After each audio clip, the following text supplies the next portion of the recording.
ఎంత భాగ్యం.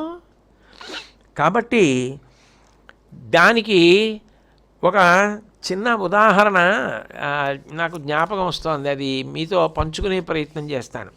చంద్రశేఖర భారతీ స్వామి వారు శృంగేరి పీఠానికి పీఠాధిపత్యం వహించారు. చంద్రశేఖర భారతి అన్న పేరు కూడా నిజానికి ప్రస్తుత శృంగేరి పీఠాధిపతులు భారతీ తీర్థమహాస్వామి వారికి చాలా ఇష్టం.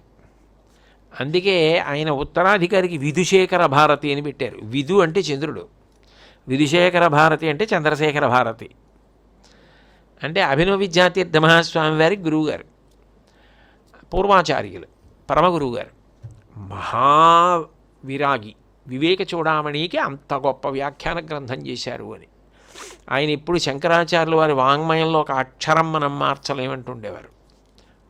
శంకరులంటే అంత భక్తి ఆయనకి. అటువంటి చంద్రశేఖర భారతీ స్వామి వారు ఇంట్లో తెలుగు మాట్లాడడంలో ఆయనకి తెలుగు వచ్చు. ఆయన ఎక్కడికి వెళ్ళాల, ఆయన జీవితం, ఆయన గురించి చదువుకుంటుంటే ఆశ్చర్యం వేస్తుంది. ఆయన మూక పంచశతి అటువంటివి మనసులో ఆలోచించుకుంటూ ఎక్కడికో వెళ్ళిపోతుండేవారు. ఏదో పక్క సందులోకి వెళ్ళి ఏదో పని చేసుకురావాలనుకోండి, ఆయన బయటికి వెళ్ళగానే ఆ ఆలోచనలో ఎక్కడికో అలా నడిచి వెళ్ళిపోతుండేది అంతే శరీరం. ఆయన ఎక్కడికో వెళ్ళిపోయాక ఆయన గుర్తొచ్చేది, నేను ఎందుకు వచ్చాను.